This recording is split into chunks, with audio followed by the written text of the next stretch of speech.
Boa noite, meus caros colegas. Vamos dando início a mais uma live da terça. Então vamos lá. Olha só, sejam bem-vindos.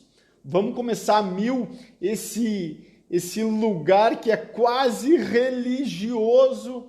José, a ideia da live da terça é sempre vir com temas quentes e práticos sobre recuperação judicial. Então, vamos esquentando os motores já com algumas questões relevantes. A primeira delas é: inscreva-se para o evento. José, se inscreve para o evento da próxima quinta-feira, cara.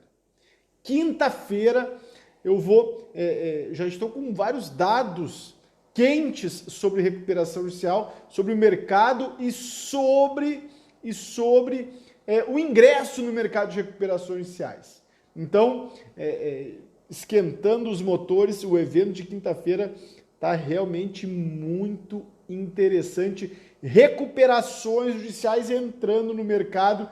Eu estou preparando esse evento desde semana passada, com algumas questões práticas e algumas decisões relevantíssimas. Então, fique um recado em tom preliminar, se inscreva, vai lá, Lucas, na próxima quinta-feira, que vai ser uma conversa fantástica, fechado para advogados, fechado para quem está ou trabalhando com recuperações judiciais ou construindo a carreira, pretendendo ingressar nesse mercado. Essa é a primeira questão. A segunda questão importante é a seguinte: seguidamente eu recebo a seguinte pergunta: Marcelo, recuperação judicial é um mercado apenas para um contexto de crise?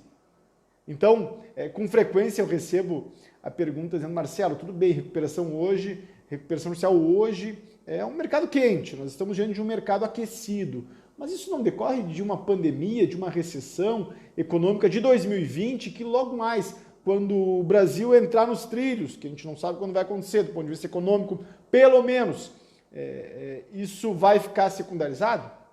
Então, eu recebo muito essa pergunta: Marcelo, então, recuperação judicial, cara, porra, tudo bem que nós estamos agora passando por dificuldades, há vários agentes econômicos com fluxo de caixa diminuído em razão desse cenário, mas essa situação sendo superada, haverá mercado para recuperações judiciais?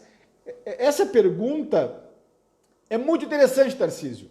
Essa pergunta ela é bem importante, especialmente nesse contexto. Então, esquentando a live da terça, eu quero iniciar respondendo essa questão. Olha só, se nós estivéssemos, Fabrício, em um contexto em que a gestão fosse algo de excelência, se nós não tivéssemos no Brasil uma confusão do ponto de vista de gestão gravíssimo, de empresas que confundem o caixa da empresa com caixa familiar, se nós não tivéssemos, em regra, a gestão familiar pairando em todas as médias empresas Brasil afora, eu até poderia concordar com essa hipótese de que, em um contexto de dificuldades econômicas, a recuperação judicial ela se impõe, mas em um contexto de normalidade, a recuperação judicial se esvai. Agora, não é esse o contexto, não é essa a realidade brasileira. A realidade brasileira é que, seja em contexto recessivo, seja em contexto de expansão econômica, empresas enfrentam severas dificuldades. Porque as dificuldades não decorrem exclusivamente do cenário econômico. As dificuldades também dizem respeito a critérios de gestão. Não é à toa que os escritórios que trabalham com recuperações judiciais estão trilhando uma caminhada desde a Lei 11.101, na verdade desde antes, muito forte e muito firme, consolidados. Isso decorre objetivamente de que sempre nós teremos empresas com dificuldades, porque as dificuldades não são decorrentes exclusivamente de um cenário maior. O cenário maior também é importante em um contexto recessivo. Fabrício, você sabe disso?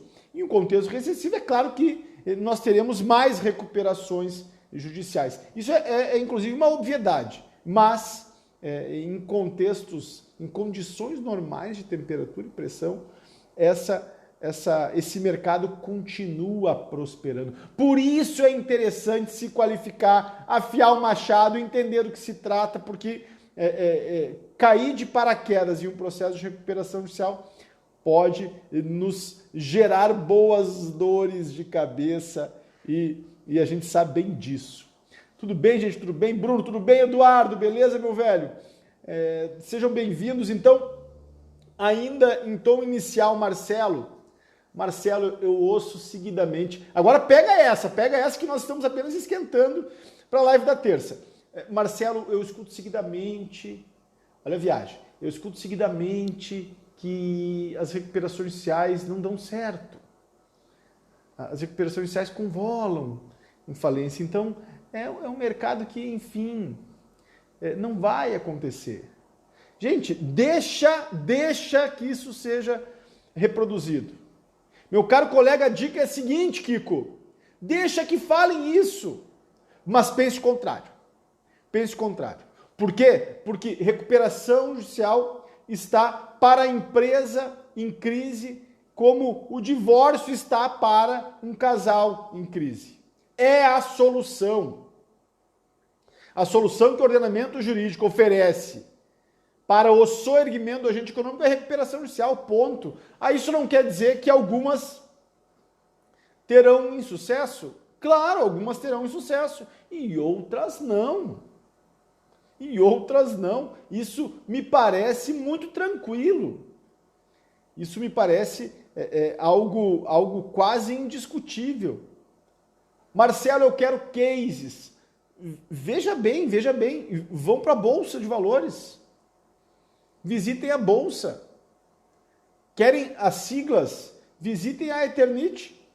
A Eternit passou por uma recuperação judicial e está voando. As ações simplesmente explodiram.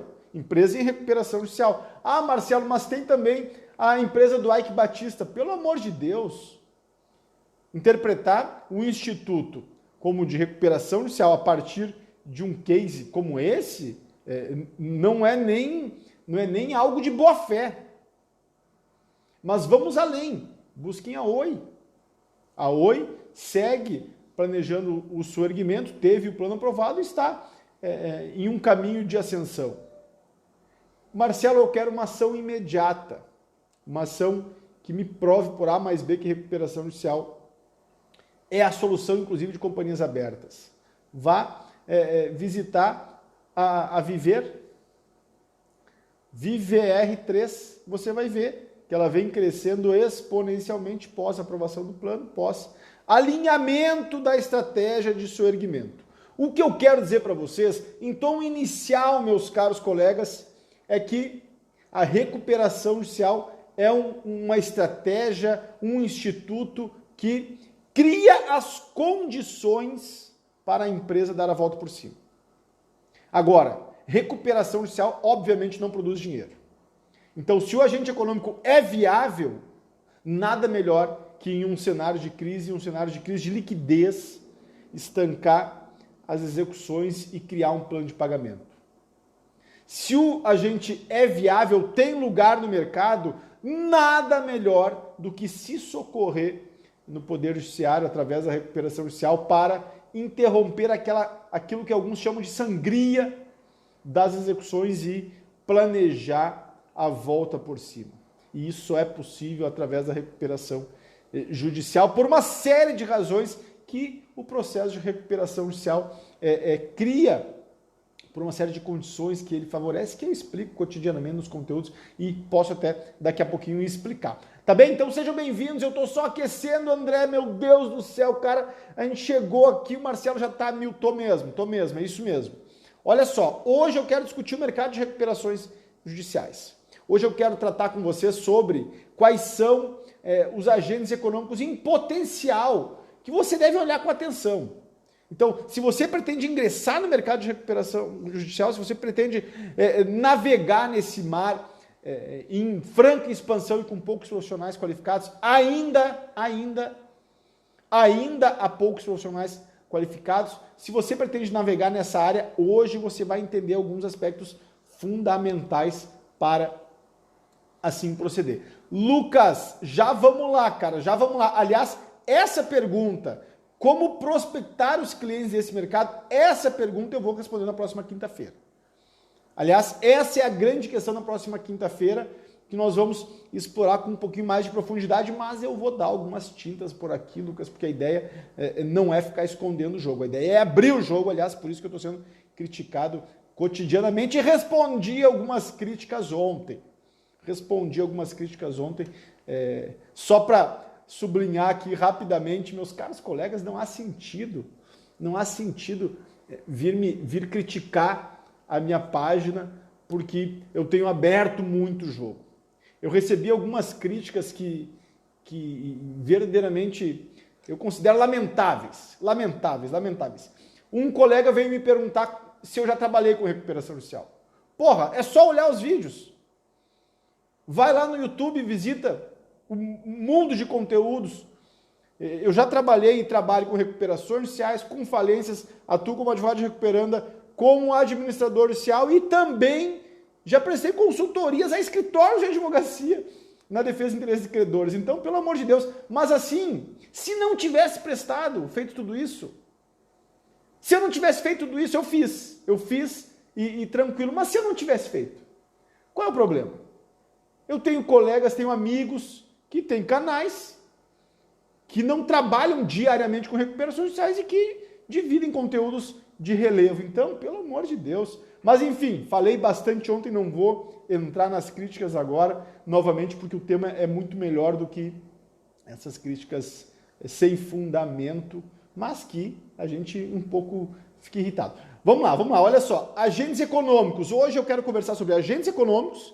Então, olha só, Lucas, a ideia hoje é, em primeiro lugar, indicar quais são os agentes econômicos que cada vez mais exploram o Instituto de Recuperação Judicial. Esse é o primeiro tema. Porra, Marcelo, teoria, não. Teoria não. Nós vamos discutir na prática. E eu quero pensar 2020, 2021. Cara, 2020, 2021.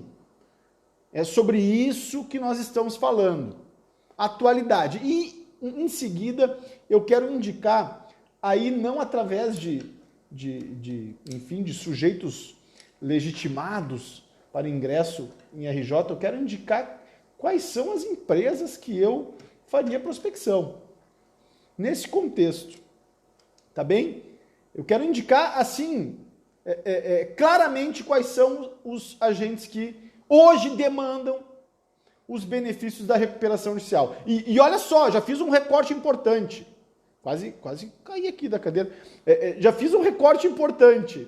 A gente tem que pensar a recuperação judicial a partir dos benefícios que ela oferece.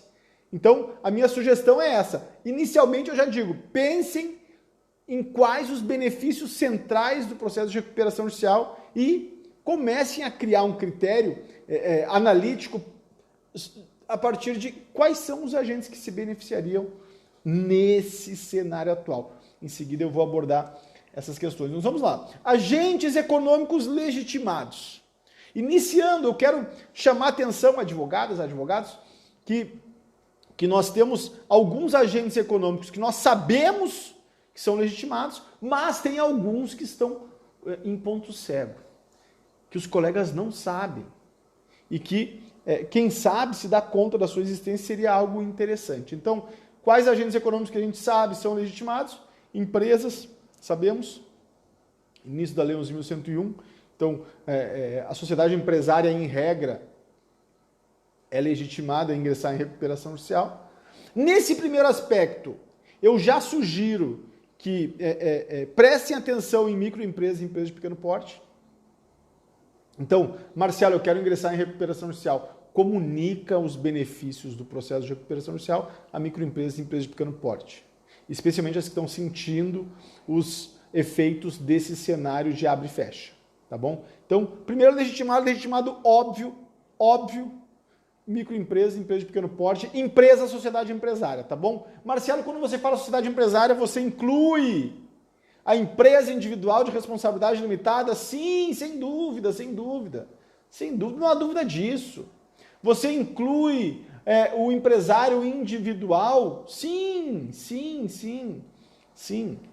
Então, inicialmente, guarde isso. Marcelo, eu quero que você me indique para anotar, o que eu anoto? Cara, anota microempresa e empresa de pequeno porte.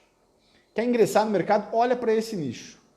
nicho que entrou no Pronamp, nicho que está endividado com fornecedores, nicho que tem agentes financeiros já olhando com atenção, distribuindo execuções, nicho que tem passivo trabalhista, por vezes expressivo, nicho que tem passivo fiscal. Então, só iniciando os legitimados, guarde esses primeiros. Segundo, produtor rural. Produtor rural, aliás, grande inovação de 2019, 2020. Grande inovação 2019, 2020. Produtor rural, Marcelo, mas pô, produtor rural não está voando. Produtor rural hoje, aqui na região sul, meus caros colegas, me contem como é que está aí na região de vocês. Aqui na região sul, o produtor rural está com, pelo menos o que produz soja, arroz, enfim, está muito bem, obrigado. Verdade. Mas você tem duas questões importantes sobre o produtor rural. Primeiro é que a safra tem aquela sazonalidade que a gente já conhece. Então, essa é a primeira e mais óbvia. A segunda, que não é tão óbvia, é que olhando para o campo, você observa um conjunto de agentes econômicos que seguidamente estão enfrentando dificuldades e que o advogado não olha com atenção. Marcelo, a quem você está se referindo? Estou me referindo, por exemplo, aos cerealistas. Cerealistas seguidamente estão enfrentando dificuldades e são potenciais clientes. Tá bem? Então, estamos aqui nos legitimados. Esses, até agora, são os óbvios. Os óbvios. Então, microempresa, empresa de pequeno porte, do outro lado, olhar o campo, produtor rural. A gente vai ter, João, produtor rural com mais dificuldade, com mais facilidade, né, meu velho, a gente sabe disso, mas vamos evoluir um pouquinho mais. O terceiro agente, que aí sim eu daria muita atenção, são as associações. As associações, até 2019, 2020, não tinham repercussão no mercado de recuperações judiciais. Apenas para que os colegas tenham uma ideia, o treinamento avançado em recuperação judicial inovou em um módulo ao compartilhar com profundidade a recuperação judicial da Universidade Cândido Mendes e especialmente da UBRA, Universidade Luterana do Brasil, aqui da região sul. A UBRA com uma dívida de 6 bilhões, anotem aí, B de bola, cara, B de bola.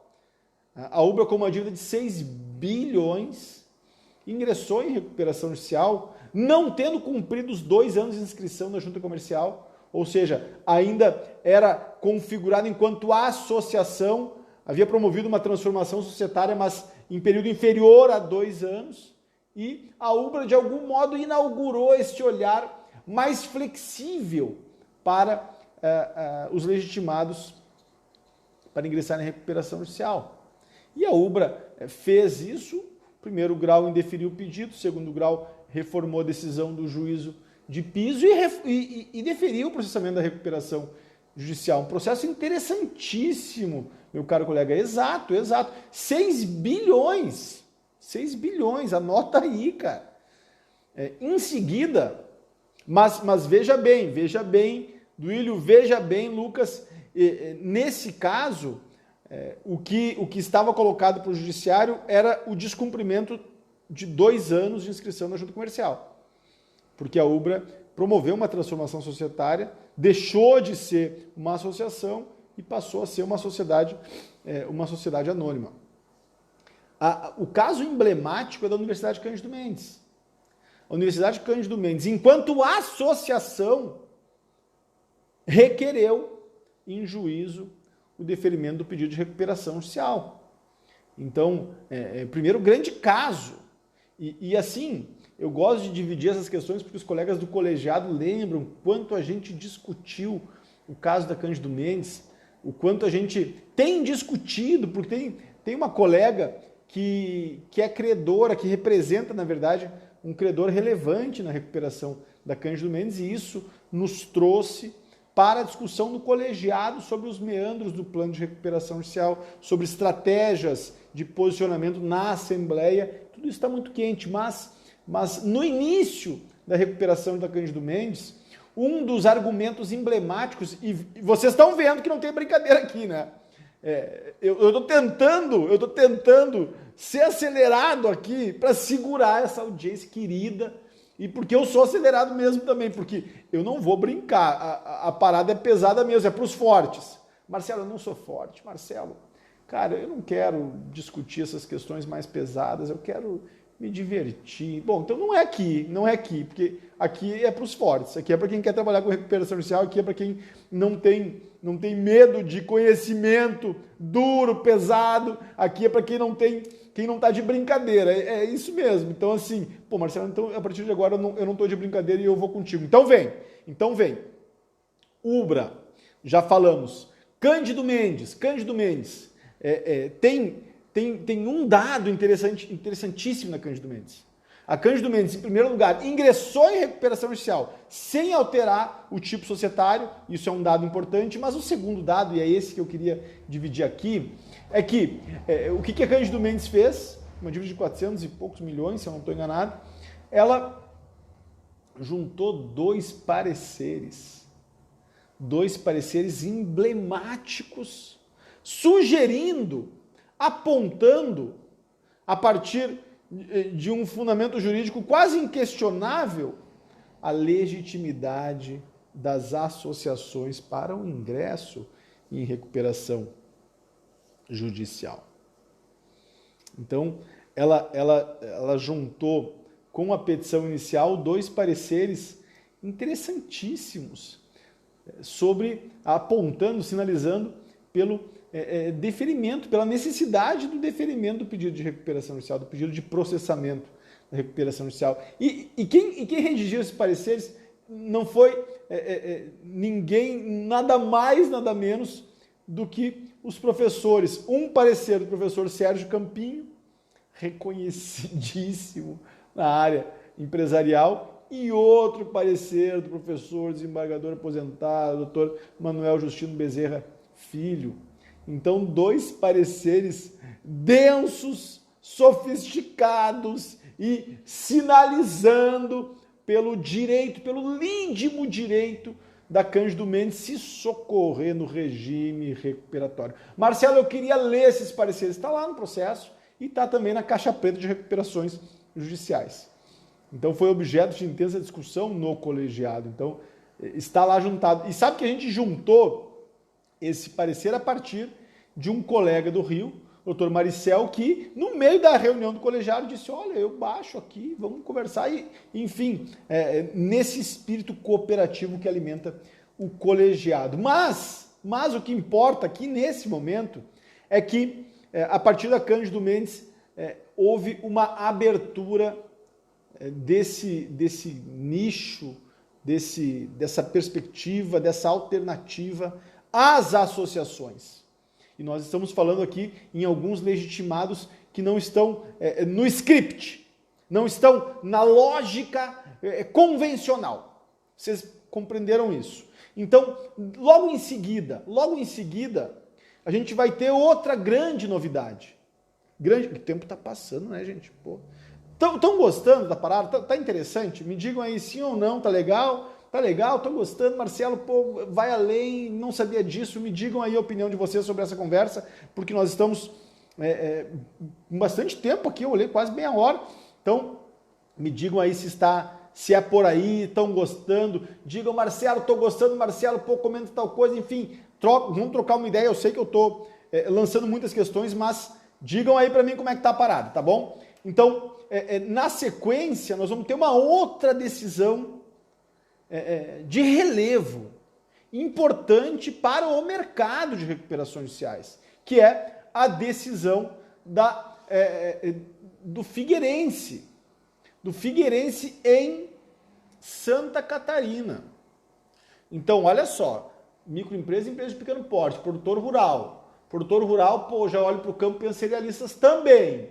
E aí vamos além e começamos a pensar em universidades, associações, primeiro mudando o Ubra, depois a gente vai ter a leitura da Cândido Mendes, pareceres emblemáticos que eu sugiro. Meus caros colegas, independente de a gente caminhar junto ou não caminhar, vamos caminhar junto aqui sempre, depois vamos ver o que vamos fazer, mas leiam os pareceres. O que distingue profissional do amador é a profundidade, gente. Vocês concordam comigo? O que distingue quem sabe e quem não sabe é o detalhe. Aliás, a frase "a excelência está nos detalhes" é uma frase que informa boa parte do que eu produzo. Então, assim, pelo amor de Deus, leiam estes pareceres, tá bem? Que amparam a petição, o pedido de recuperação judicial do Cândido Mendes. Mas nós vamos ter em seguida uma nova abertura, que é o clube figueirense. Então, o Figueirense pediu em sede de tutela de urgência antecipada os efeitos da recuperação judicial, já se socorrendo na Lei 14.112, que reformou alguns dispositivos da Lei 11.101, Marcelo. Fala rápido desse jeito, nem sei o que você está falando, cara, pelo amor de Deus. Mas vem comigo. Então, a partir da reforma da Lei 11.101, que não alterou a lógica, mas trouxe alguns dispositivos interessantes, a partir dessa reforma, o Figueirense requereu em sede de tutela de urgência antecipada a suspensão de todas as execuções enquanto preparava o pedido de recuperação judicial. Juiz de primeiro grau indeferiu o pedido por carecer a legitimidade do Figueirense. Essa foi a percepção do juiz de primeiro grau. Compreensível, mais legalista, mais formalista, mais adstrita ao texto legal, compreensível. Mas o Tribunal de Justiça de Santa Catarina reformou a decisão. O Tribunal de Justiça reformou a decisão e deferiu a tutela de urgência antecipada com os efeitos de suspender as execuções em face do Figueirense, enquanto o Figueirense preparava a recuperação judicial. Ou seja, mais um nicho aberto pelo Poder Judiciário. Então, olha só, associações tomando corpo nesse rol de legitimados. Mas aí a gente encerra essa novela, essa primeira parte, que eu não queria que se estendesse tanto, mas enfim, tá interessante, vamos lá. A gente encerra essa primeira parte com uma decisão proferida pelo Poder Judiciário Gaúcho. E aí, atenção nessa decisão, que foi, inclusive, discutida no colegiado, no nosso grupo. Tem que ser mais discutida até essa decisão, mas que eu vou chamar a atenção agora. A decisão de uma recuperação judicial, do deferimento de uma recuperação judicial de um clube recreativo. Então, vê bem, doutora Cláudia, minha querida amiga. Vê bem, doutora Cláudia, recuperação judicial de um clube recreativo. Foi esse o movimento inaugurado lá na UBRA, lá na Cândido Mendes, e que chegou nesse deferimento. Marcelo, como é que é o nome do clube? Porque eu quero pesquisar, cara. Eu não acredito, eu quero pesquisar porque, enfim, você não disse que excelência está nos detalhes, eu quero buscar os detalhes. Então, fala o seguinte, visite recuperação judicial do Clube Parque das Águas. Parque das Águas, um clube do interior do Rio Grande do Sul. Você vai encontrar uma matéria do Conjur, e na matéria do Conjur, você vai conseguir acessar a decisão do juízo e você vai conseguir acessar também o parecer do Ministério Público, aliás, interessantíssimo parecer do Ministério Público. Então, eu fiz toda essa genealogia, toda essa trajetória, toda essa caminhada de construção da ampliação do rol de legitimados para ingresso e recuperação judicial para chamar a atenção que esse movimento está em andamento. Marcelo, então, instituições de ensino superior hoje são uma opção? Sem dúvida. Marcelo, você diria que hoje um clube de futebol é uma opção? Sem dúvida, já mencionei aqui, já dei o exemplo. Então, eu dei o exemplo e fácil buscar, busque depois, dê um Google e procure esse processo, não é difícil. Santa Catarina. Marcelo, hospitais, você acha que é interessante? Sem dúvida. Veja a Unimed Manaus. A Unimed Manaus ingressou em recuperação judicial, está com a recuperação em andamento. Então, problema algum, aliás, nesse contexto de crise sanitária, de crise de saúde, quem vai recusar uma recuperação judicial de um hospital? Por outro lado, qual o hospital filantrópico que está bem? Então, o mercado também. Mas há outros legitimados que passam despercebidos quando se fala em associação, e eu vou dar só mais um exemplo. Escolas de educação básica, escolas de ensino médio, escolas de ensino fundamental. Vejam o grau de dificuldade que as escolas privadas de ensino fundamental e de ensino médio, nesse contexto, atravessam. Então, com essa abertura do rol de legitimados que o Poder Judiciário vem sedimentando, Marcelo, é fácil? Gente, fácil é nesse café. Tá bom? Só para a gente se entender. Marcelo, é fácil, então eu vou fazer uma petição inicial e o juiz no outro dia vai deferir a recuperação judicial da creche do meu filho? Fácil é fazer nesse café. Envolve trabalho, envolve dedicação, envolve a construção de novos olhares, mas essa é a caminhada. Tá bem? Então, vamos em frente. Então, segundo ponto. Então, Marcelo, olha só, então compreendemos o contexto maior, compreendemos o cenário em que essa discussão se estabelece. Agora eu quero conversar com vocês sobre quais são os potenciais clientes que vocês têm provavelmente perto mesmo. Que talvez vocês tenham na frente do escritório. Que talvez vocês convivam e não saibam comunicar. Que talvez seja de algum parente. Eu quero pontuar alguns agentes econômicos que precisam dos benefícios da recuperação judicial. E o critério é esse. Vejam bem, meus caros colegas, o critério é simplesmente quem precisa deste benefício. Quando você for pensar sobre os agentes que você deve promover uma prospecção qualificada, que você deve, enfim, fazer um trabalho de comunicação, você deve pensar quais agentes precisam dos principais benefícios da recuperação judicial. E se vocês só vão poder fazer isso, vejam bem, Priscila, vê bem. Você vai conseguir fazer isso se você souber os principais benefícios. Se você não tiver de bate-pronto, se você não tiver, assim, muito consolidado os principais benefícios da recuperação judicial, nem se apresente. Porque essa discussão não é brincadeira, essa discussão ela não permite que a gente vá para os livros e depois volte a conversar. Ela não permite que se construa uma ideia de, bom, eu vou ver, depois eu respondo. Porque envolve muita coisa.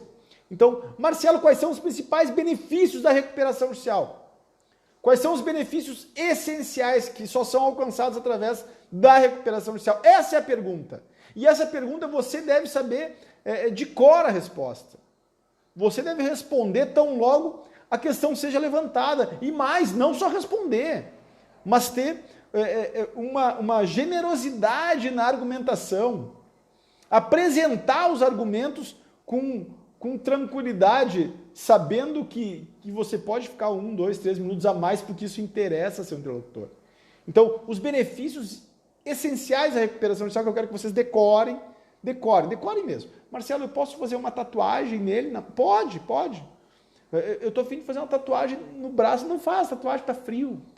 Tatuagem agora está frio. Mas eu estou a fim de guardar mesmo isso aqui, eu quero... Pô, anota então, mas não faça tatuagem agora que está muito frio. Aqui no sul está muito frio, gente. Não sei como é que está aí, mas está frio aí, me conta se está frio aí, mas aqui está muito frio. Então, assim, quais são os principais benefícios? O primeiro grande benefício, eu considero o essencial, e eu não tenho problema nenhum em me aprofundar nele quando é necessário, diante de potenciais clientes. O primeiro grande benefício é a suspensão das execuções. O camarada, o agente econômico que precisa de recuperação judicial, ele só precisa de recuperação judicial porque ele não tem condições de adimplir os compromissos que estão nas suas costas. Se ele tiver condições de fazer o pagamento de todos os seus compromissos, de todas as suas dívidas vencidas ou vincendas. Se ele tiver condições de fazer isso, ele não é um potencial cliente, ponto final. Não argumenta, não perde tempo com ele. Não perde tempo. Se esse cara tem condições de pagar as dívidas à vista, ele não é um potencial cliente. Ele é um curioso. E se ele não pagar uma consulta, não o atenda. Aliás, cobre em consulta. Cobre em consulta porque só as informações preliminares já valem demais a pena. Então, cobre em consulta só para conversar. Tá bem? Então, guardem isso. Mas a primeira é a suspensão das dívidas. E aí vale a pena sempre observar um padrão médio de suspensão. A gente tem na lei a gente tem 180 dias mais 180 dias. Então, a gente consegue argumentar com bastante tranquilidade que se suspende as execuções em 180 mais 180 dias. A gente consegue fazer essa argumentação sem muita dificuldade. Indica o dispositivo legal para o cliente entender mesmo.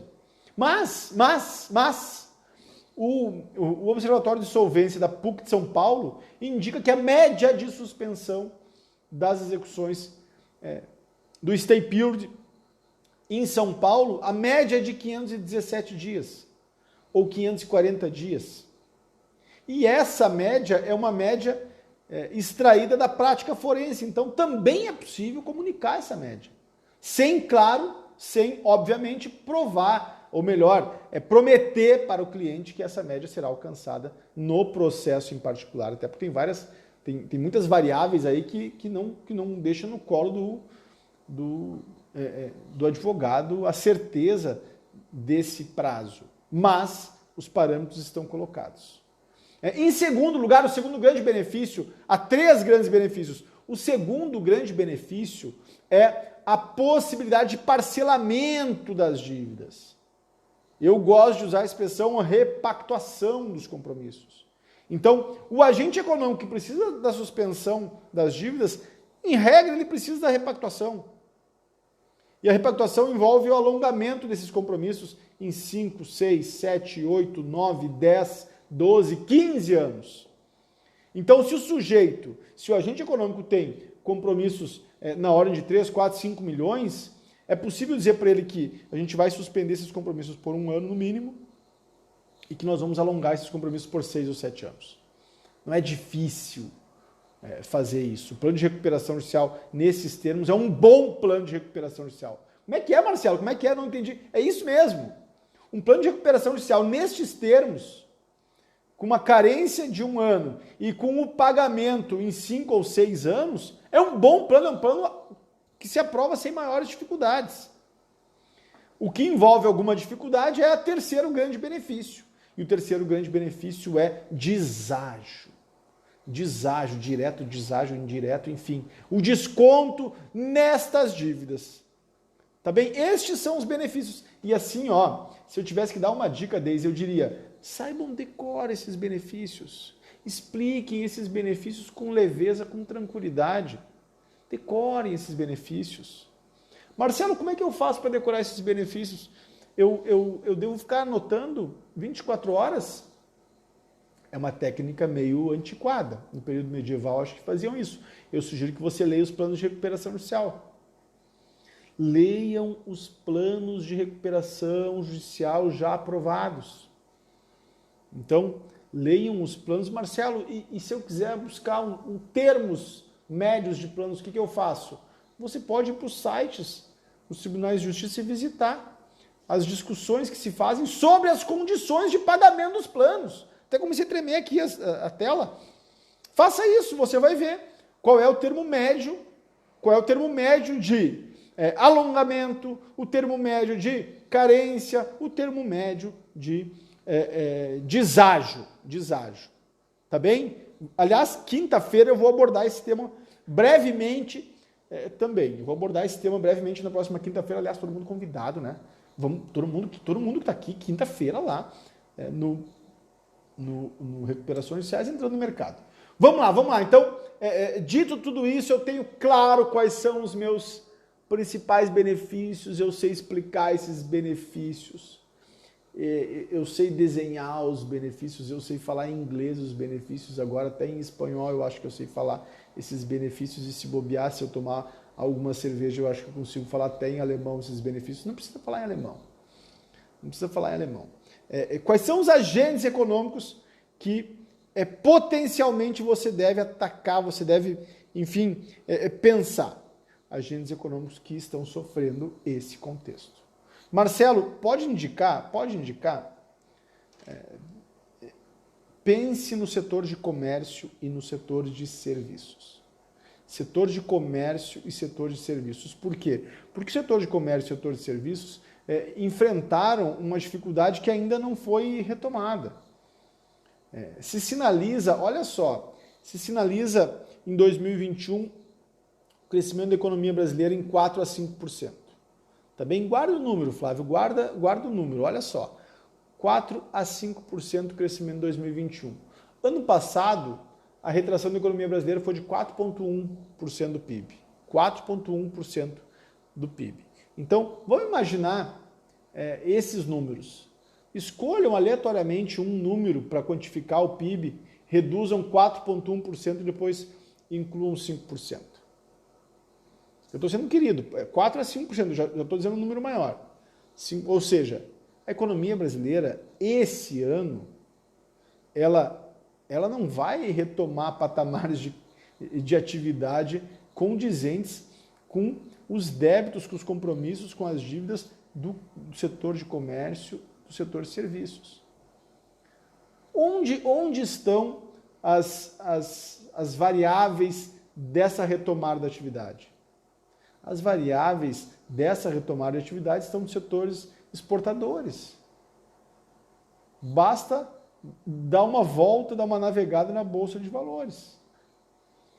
É um setor de commodities, em grande medida. É no agro.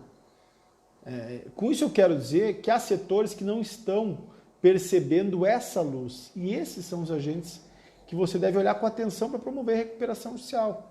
Então, setor de comércio, setor de serviços. Por exemplo, escolas. Por exemplo, hotéis. Pensem em hotéis. Quais são os hotéis que hoje estão de vento em popa? Hotéis históricos de Porto Alegre fecharam as portas.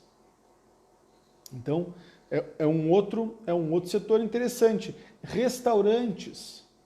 Nós temos sido procurados por restaurantes históricos também que passam por severas dificuldades. E pensem também em outros espaços nesse sentido. O que eu quero dizer? Supermercados.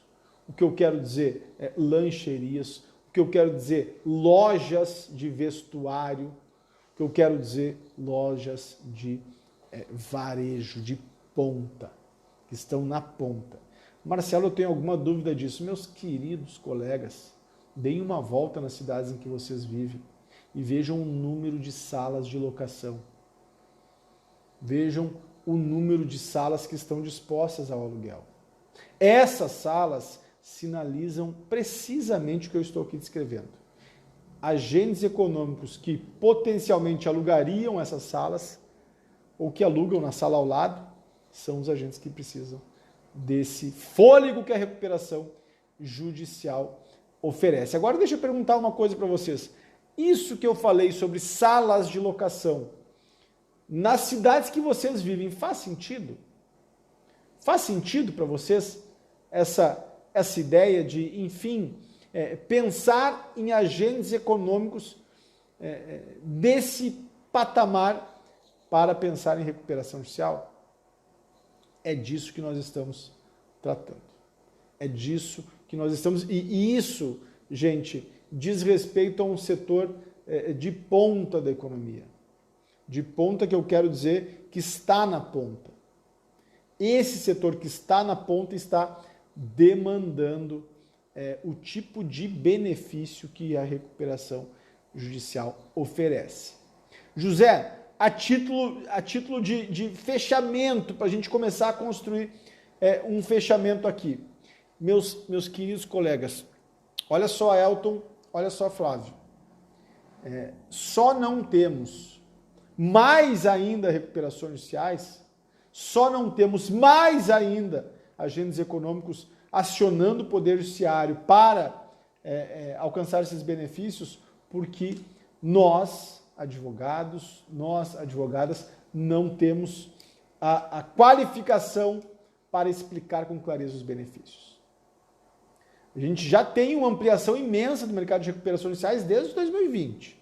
Desde 2020 esse mercado está voando, mas ele ainda não é maior do que ele poderia ser porque nós não comunicamos com a devida qualidade. E é esse o desafio que eu vou prosseguir fazendo na próxima quinta-feira no evento Recuperações Judiciais entrando no mercado. Gente, olha só, fez sentido tudo isso? Me contem aí se fez sentido toda essa construção. Perfeito, José, perfeito. 48% e a tendência é aumentar. A tendência é aumentar. Então, fez sentido tudo isso? Fez sentido para você toda essa construção? Quinta-feira eu vou abrir uma conversa mais pesada no Zoom. Tá bem? Então, gente, alguma pergunta sobre recuperação judicial? Eu falo seguido que a gente abre para perguntas as mais variadas. Alguma pergunta? Quebrou aqui a tela. Alguma pergunta? Vamos lá. Alguma questão sobre recuperação judicial? Quebrou aqui de novo também. Eu acho que deve estar com problema esse sinal, mas qualquer pergunta lancem agora aqui ou guardem para quinta-feira. Pode ser também. Gente, então, encerrando, até quinta-feira. Gostei demais dessa conversa. Essa conversa é importante porque ela vai toda terça-feira, de algum modo, afiando o machado. Essa conversa é importante porque toda quarta-feira, terça-feira, né? Tá quebrando a tela aqui, né, gente? Tá quebrando a tela, por isso que eu tô falando bobagem aqui, que eu olho a tela sendo quebrada. Bom, André, formação de administrador judicial. Cara, duas coisas. Do ponto de vista técnico, tudo que é preciso, o treinamento avançado em recuperação judicial oferece. Pode acreditar. Então, tudo que você precisa saber para atuar como administrador judicial, o treinamento oferece. Há um módulo específico voltado ao ingresso no mercado de recuperações judiciais. E o módulo se chama Entrando no Campo de Batalha. Então, eu explico algumas estratégias íntegras e que são validadas pelo mercado para ingressar como administrador judicial, para conseguir a sua primeira nomeação. Mas eu costumo dizer, é importante que se diga também, que o treinamento tem a pretensão prática.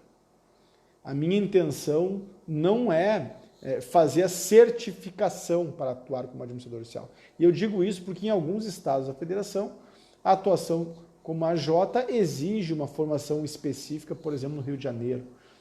Formação feita, controlada, enfim, concebida pelo Tribunal de Justiça do Rio de Janeiro. Então, isso, evidentemente, não cabe ao treinamento. Mas, do ponto de vista operacional, prático, concreto, a gente enfrenta 100% das questões relevantes, tá bom? Então, quinta-feira a gente também vai, ao final, abrir uma discussão sobre o treinamento avançado em recuperação judicial e eu conto com a presença de todos e todas, todos os meus queridos advogados, as minhas queridas advogadas que, enfim, partilharam essa noite comigo e se programem para toda terça-feira estar por aqui. Toda terça-feira. Façam disso quase uma religião. Um dia eu estava mais empolgado aqui, não estava frio que está hoje, e eu quase criei um título de missa para toda terça-feira, porque eu acho que a advocacia é uma profissão solitária. A advocacia é uma profissão em que a gente, no mais das vezes, seguidamente está sozinho, dia e noite trabalhando, e não tem um ambiente de oxigenação, um ambiente prático de construção de conhecimentos, E a ideia da terça-feira, da live da terça, é se estabelecer como uma referência nisso. Então, tem dias que os temas são mais leves, como talvez hoje, não sei. Tem dias que os temas são mais pesados. O que é importante? É importante manter a rotina. É importante entender que se fosse fácil, todo mundo estaria atuando. Se fosse algo convencional, não seria algo tão particular como é.